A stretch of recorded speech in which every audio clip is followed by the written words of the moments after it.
기도로 비상하자. 이 코로나 팬데믹이 2년이 이제 훌쩍 지나가면서 많은 사람들이 지치고 힘들어하고 있습니다. 많은 성도들이 영적으로 타격을 입었어요. 예배를 제대로 드리지 못하고 성도들 간의 교제가 끊어져 버렸습니다.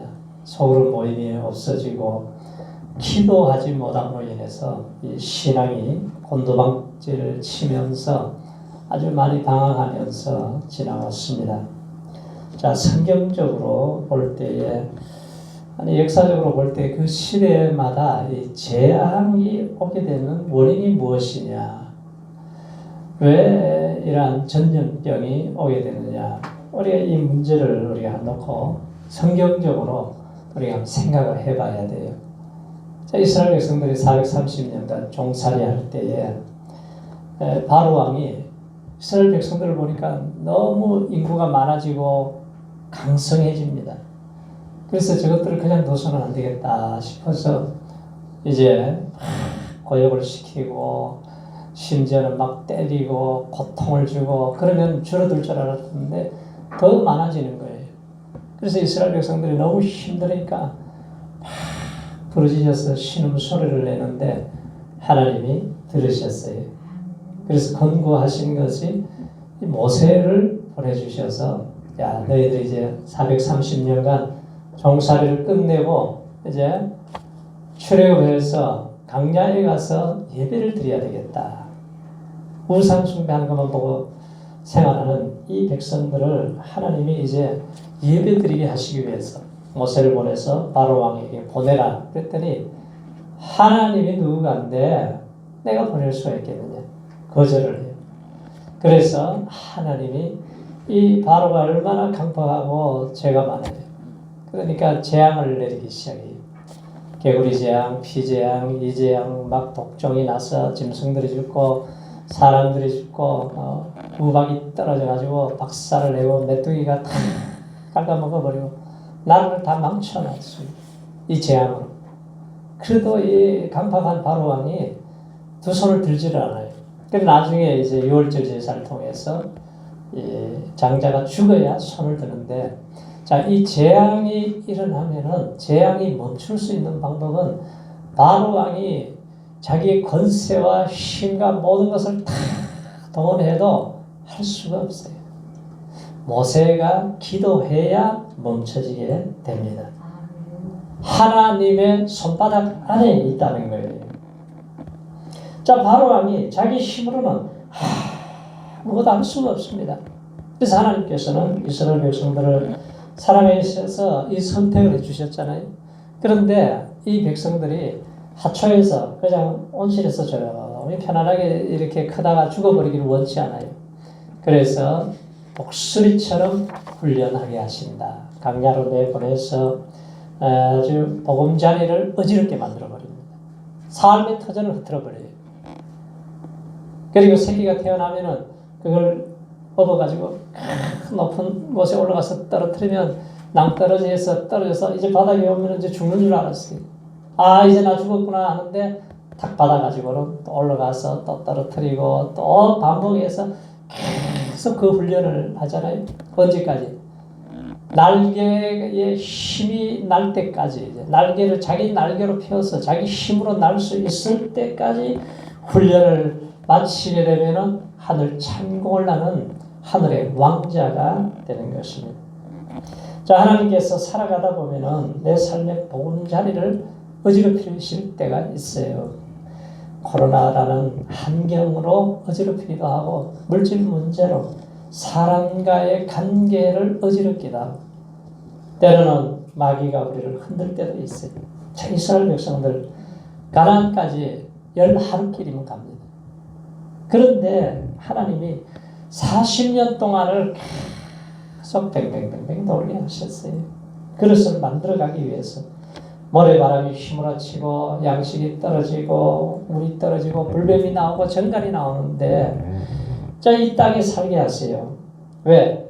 광야에서 이들이 믿음의 날개를 달아주시기 위해서. 기도의 날개를 펴고 하늘로 비상할 수 있는, 기도로 비상할 수 있는 이 백성들을 훈련하시는 거예요.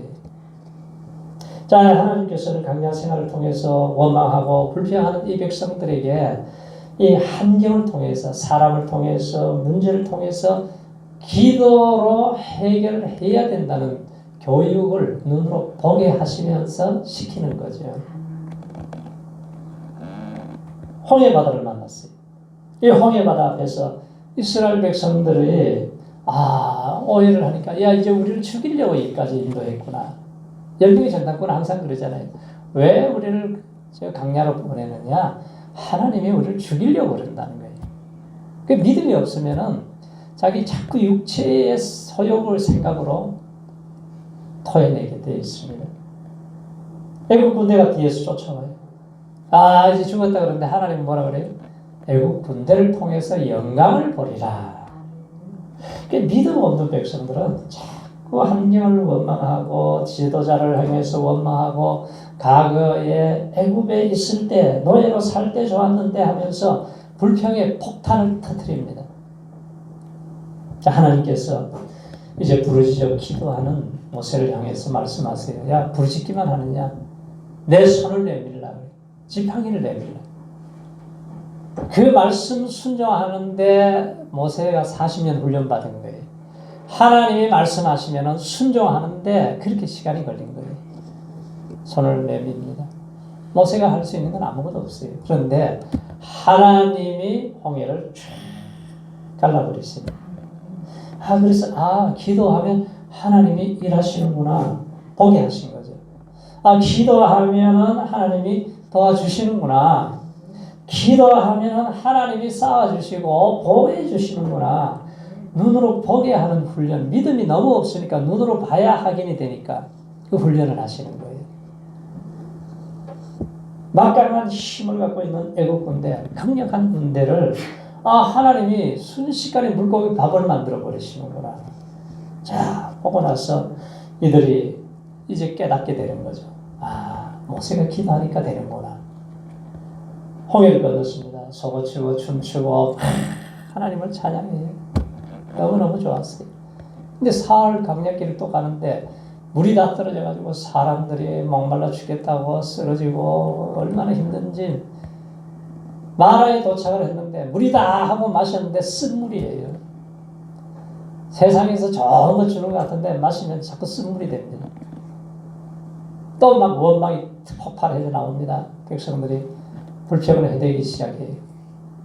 모세를 향해서 막 덤벼듭니다. 그때에 모세는 뭐예요? 또 부르짖어 기도하니까 한 나무를 지시하세요. 그걸 던졌더니 이 습물이 순식간에 단물로 바뀌어져 버려요. 하나님께서 계속해서 이 강야에서 이스라엘 백성들 바로 가나안으로 들어가게 하는 게 아니라 훈련을 시키세요. 계속 불기둥으로 인도하시고 구름기둥으로 인도하시고 하는데 또 언젠가는 고라, 다단, 아비람, 온이 당을 지어서 모세를 대적하기 시작해요. 야, 네가 왕이 되려고 하는구나. 너만 제사장이냐. 계속해서 덤벼드니까 이게 어느 한계점에 도달하면은 하나님이 심판을 하세요. 노아 시대도 재앙이 점점 가져가고 사람 모든 생각이 악하니까 심판을 해버리잖아요. 물로 심판을 해서 노아 8명 식구는 다 죽어버렸어요. 고라 자손들 이 백성들을 그냥 둬서는 안 되겠다. 하나님이 그래서 결정을 하셨어요. 야, 이 사람들을 전부 한 곳에 모으라. 모이라고 했어요. 다 모았습니다.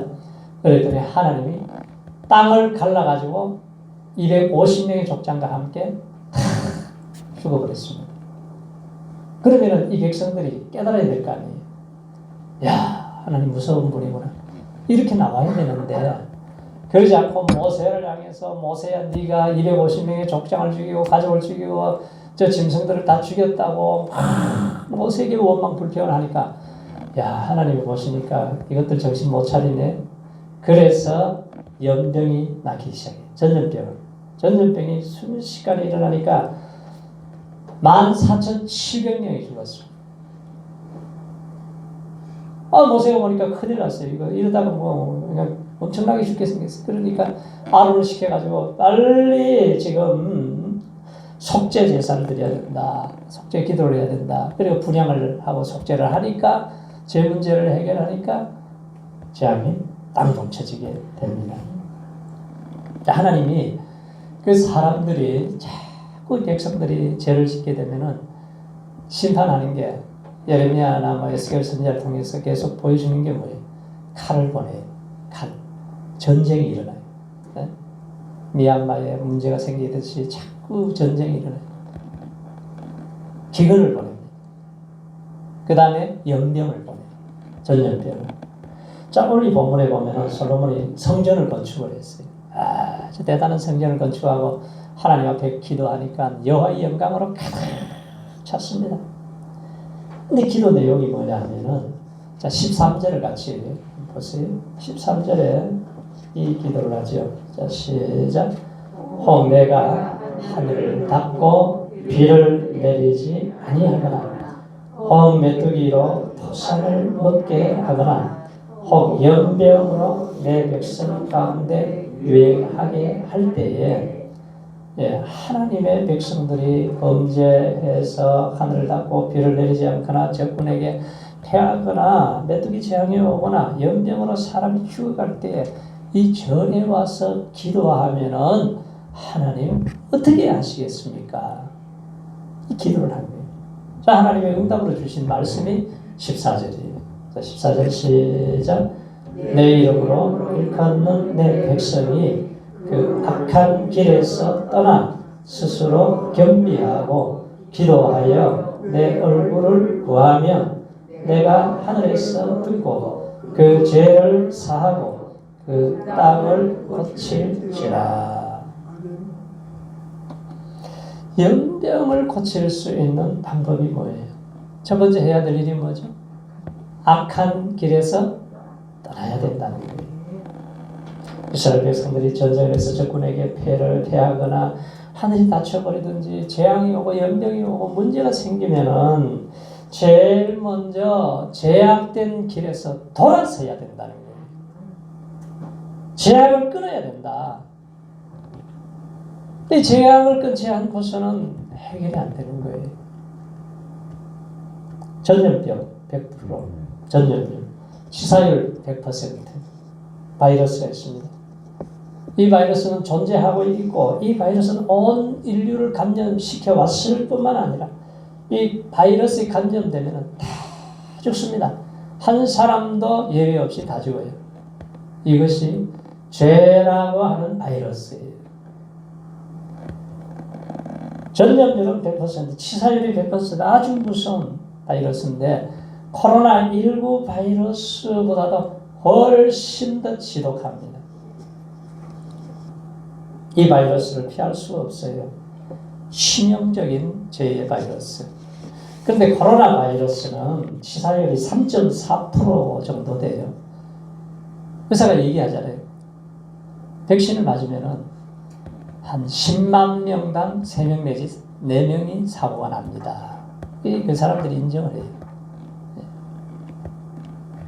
이 바이러스에 온 세계 사람들이 다 벌벌벌 떨고 있습니다. 그러나 지금도 수많은 사람들이 죄의 바이러스로 죽어가는데 이 코로나 바이러스를 더 무서워합니까? 죄의 바이러스를 더 무서워합니까? 사람들이 죄에 대해서 너무나 무감각해져 있다는 거죠. 코로나 바이러스 사태를 우리가 지켜보면서 놀라운 사실을 발견하는데 이 바이러스와 죄는 유사성이 너무나 흡사해요. 바이러스라고 하는 것은 뭐예요? 포이즌이라고 해서 독소, 독이라는 거죠. 그러니까 죄는 우리 영혼의 독소와 같아요. 코로나 바이러스도 우리 눈으로 보이지 않고 죄의 바이러스도 보이지 않지만 이것이 우리에게 아주 치명적인 아주 나쁜 영향을 주고 있잖아요. 그래서 죄는 죄인의 몸과 영혼을 몽땅 다 파멸시켜버립니다. 그래서 우리가 하나님의 은혜를 입고 살려면은 이 죄의 바이러스가 얼마나 무서운 것인가를 잘 깨닫고 죄와 싸워서 이기시기를 축원합니다.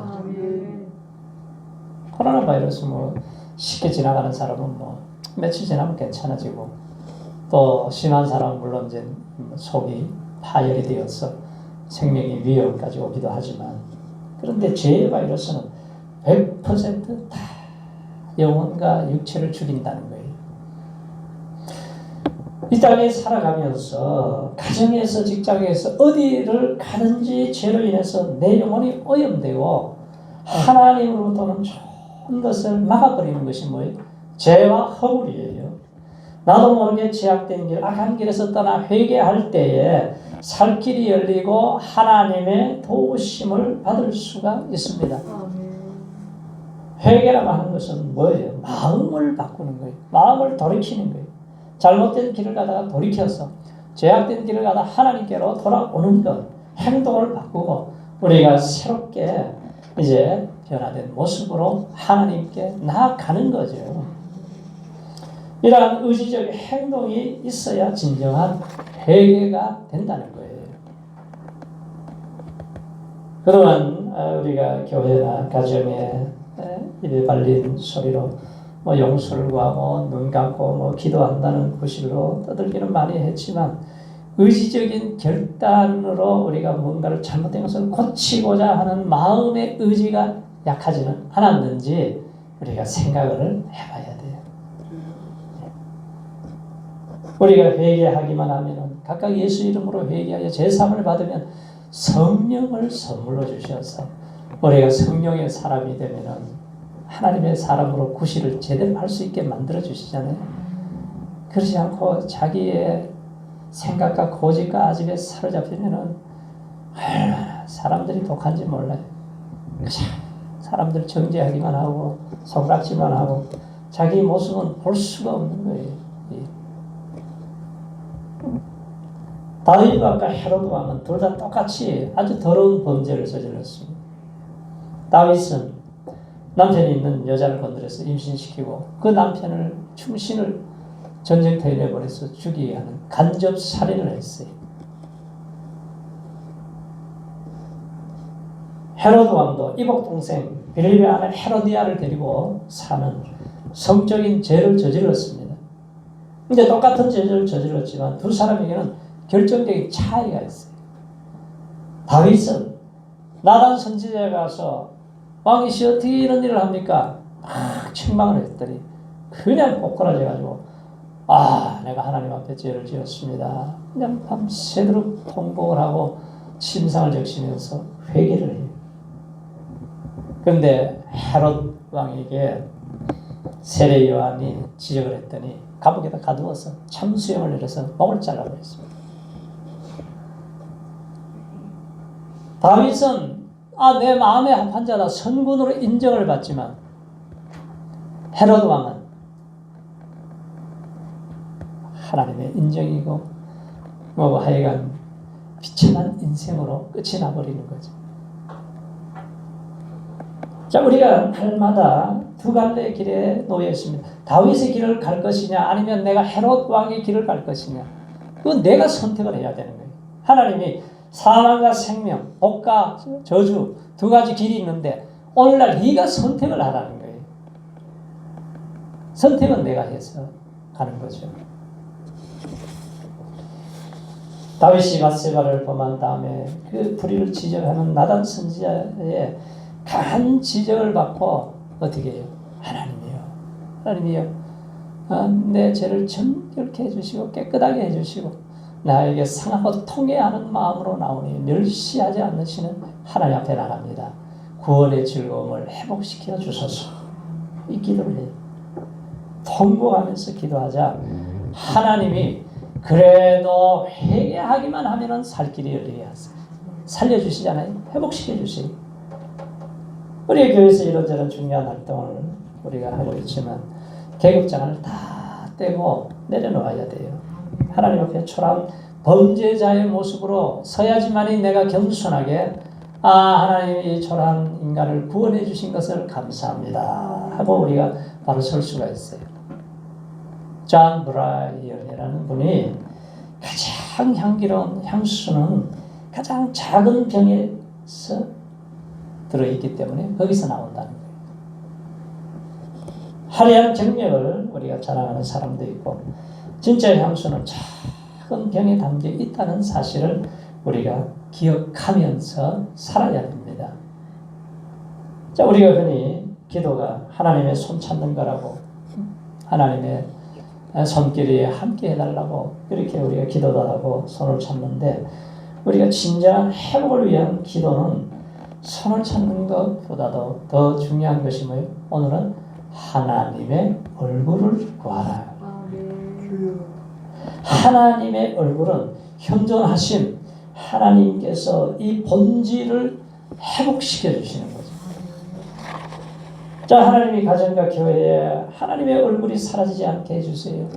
하나님의 얼굴을 구하는 가정과 교회가 되면은 하나님이 우리 가정과 교회를 회복시켜 주실 때 기근을 만나고 깐부기가 생기고 문제가 생기고 내 힘으로 해결할 수 없는 문제도 하나님이 회복시켜 주시고 부흥이 일어나게 만들어 주십니다.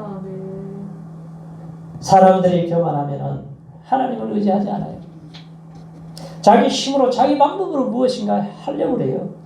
자, 교만은 무서운 병입니다. 사울왕이 교만을 하니까 하나님의 말씀을 의지하지 않아요. 자신의 방법대로 합니다. 전쟁에 승리를 주신 하나님께 영광을 돌려야 되는데 자기 기념비를 세워요.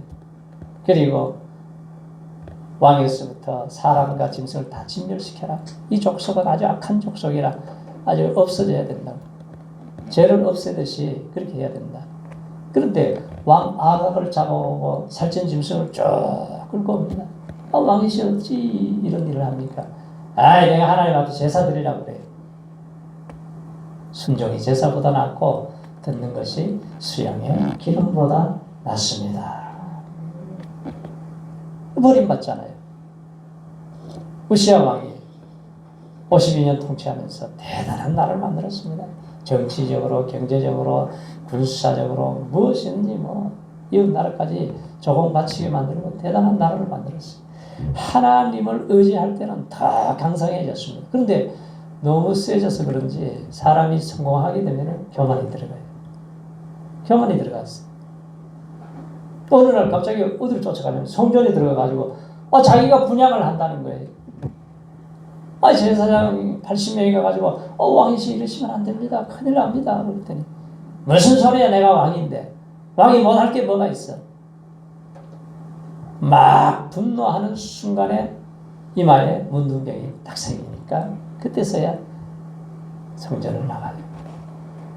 평생 결국에 살다가 죽어버리잖아요. 이 교만이라는 것이 무서운 거예요. 그래서 교만은 패망의 선봉이요. 교만은 넘어짐의 앞잡이다. 여호와를 경외하는 것은 악을 미워하는 것이라고 했어요. 그래서 나는 교만과 거만과 악한 행실과 폐역한 입을 미워한다. 성도는 교만의 자리에 벗어나서 항상 겸손의 자리, 낮은 자리에 임해야 됩니다. 혼인잔치에 청함을 받았을 때 차라리 끝자리에 가서 앉으라고 그래요. 너희들이 으뜸이 되고자 하면 낮아지라. 종이 되라 그래요. 섬기는 자가 되라. 요나 선지자가 하나님의 명을 어기고 다시 들어가는 배를 타고 도망을 칩니다. 풍랑이 일어나서 배가 깨어지고 죽을 지경이 되었어요. 그래 나중에 제비를 뽑았더니 요나가 걸리잖아요. 나를 바다에 던지시오. 던졌더니 잠잠해졌어요. 그래도 하나님이 사명이 아직 안 끝나니까 죽이지 않습니다. 사명이 끝났으면 죽었을 거예요. 근데 물고기 뱃속에 들어갔어도 이 고난 때문에, 극심한 고통 때문에 막 부르짖어서 기도하는 거예요. 우리가 편안할 때 기도해야 되는데 사람들이 물고기 뱃속에 들어가서 이제 그때 기도를 하는 사람들이 얼마나 많아요. 부르짖어서 기도하니까 그래도 하나님이 그래, 내 기도를 내가 들었다. 내가 네 기도를 응답한다. 기도하니까 성전을 생각해. 기도하니까 하나님을 바라보고, 기도하니까 하나님을 의지하고, 여호와여 감사하는 목소리로 제사를 드립니다. 구원은 여호와께 있습니다. 감사 기도하니까 살려줍니다. 토해내가지고 육지에 나와서 다시 말씀에 순종해서 가서 복음을 증가하니까 니느웨가 완전히 뒤집어져서 왕에서 어린아이까지 다 회개하는 이 구원의 역사를 보게 돼요. 남왕국 솔로몬의 첫 번째 아들 르호보암이 왕이 되었습니다. 왕이 되어서 나라가 견고해지고 세력이 강해지니까 하나님을 떠나버렸어요. 그래서 우상 숭배를 하기 시작해요. 악을 행하기 시작합니다. 그래서 르호보암의 이 범죄 행각을 모른 척하지 않으셨어요. 하나님. 애굽에 시삭을 보내가지고 예루살렘을 공격을 합니다. 병거 1200대, 마병 6만 명, 용병 엄청난 세력들이 와가지고 공격을 해가지고 그때서야 이거 나라가 이제 망하게 생겼구나. 선지자 스마야가 르호보암 백성들에게 얘기합니다. 여호와 하나님께서 너희가 나를 버렸기 때문에 하나님이 너희를 버리셨다.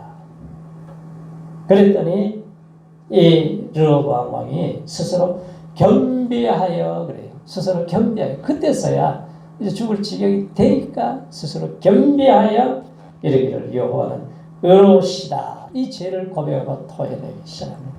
그랬더니 하나님께서 저들이 스스로 겸비함을 보시고 저희를 조금 구원하여 시삭의 손에서 예루살렘을 건져주셨다. 그랬습니다. 우리가 죄에서 벗어나야 돼요. 교만에서 벗어나야 돼요. 불순종에서 벗어나시기 바랍니다. 스스로 겸비해서 낮아져야 된다는 거예요. 그래서 하나님이 재앙을 거두시고 은혜를 베풀어 주시고 하나님 앞에 순복할 때에 다시 한번 축복의 기회가 돌아오게 된 겁니다. 자, 하나님의 백성들은 항상 하나님 앞에 나오실 때 겸손한 마음으로 낮아진 마음으로 나와야 돼요. 우리는 살아가면서 연약에서 넘어지기 전에 실수 많아요. 그러나 기도의 자리에 나아갈 때에 하나님께서 내 모습을 보게 하시고 회개할 것은 회개하고 정리할 것은 정리하게 하시고 내가 서야 될 기본 자세로 돌아갈 수 있도록 만들어 주십니다. 그래서 배웠던 영혼들은 어디로 가야 돼? 미스바로 가서 하나님의 관계가 회복이 돼야 되는 거예요. 하나님의 관계가 회복이 돼야 모든 것이 회복이 되잖아요. 이스라엘 백성들이 관계가 망가졌을 때는 땅도 잃어버리고 군인들 나가면 3만 명 죽고 4천 명 죽고 계속 안 됩니다. 그런데 미스바에 모여서 금식하고 회개하고 기도하고 회복되니까 다 회복이 되는 거예요. 몽땅 다 회복이 되고 평화도 회복이 되고 가정도 회복이 되고 경제도 회복이 되고 정치도 회복이 되고 하나님의 은혜가 임해야 되는 거죠. 그래서 우리가 상하고 통회하는 마음, 그 마음을 가지고 해결 방법은 어디에 있느냐? 기도에 있어요. 기도와 예배에 있습니다. 자, 다윗 시대에 다윗이 교만해졌잖아요. 큰 군대를 이루었습니다. 그래서 인구조사까지 하다가 결국 하나님의 괘씸하게 여기셔서 세 가지 중에 하나 선택하라 그래요. 3년 동안 기근을 당할 것이냐, 석 달 동안 내가 적군에 패해서 도망 다닐 것이냐, 3일 동안 온역을, 전염병을 맞이할 것이냐, 어느 걸 선택할래? 3일 동안 온역을 선택했어요. 부엘세바에서 단까지 사람이 전염병으로 죽어가는데 순식간에 7만 명이 죽었습니다. 이 7만 명이면 엄청난 숫자 아니에요? 미군이 월남전 가지고 뭐 7만 명 죽었나요? 얼마나 죽었는지 모르지만 하여간 이 다윗이 그때서야 엎드려가지고 회개하기 시작해요. 하나님, 나와 내 아비 집이 죄를 지었는데 왜 이 백성들을 이렇게 죽이십니까? 나를 치소서. 그랬더니 하나님이 해결 방법을 가르쳐주는 것이 뭐예요? 아리우다 타작마당에 가서 하목제와 번제와 하목제를 드리라. 제사를 드리, 예배를 드리라는 거예요.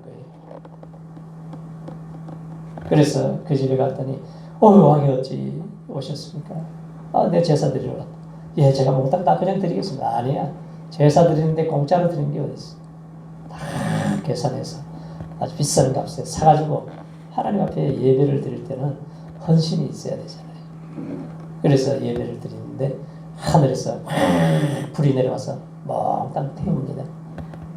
그리고 나서 여호와의 칼집을 딱 꽂고 나니까 전염병이 딱 멈춰진 거예요.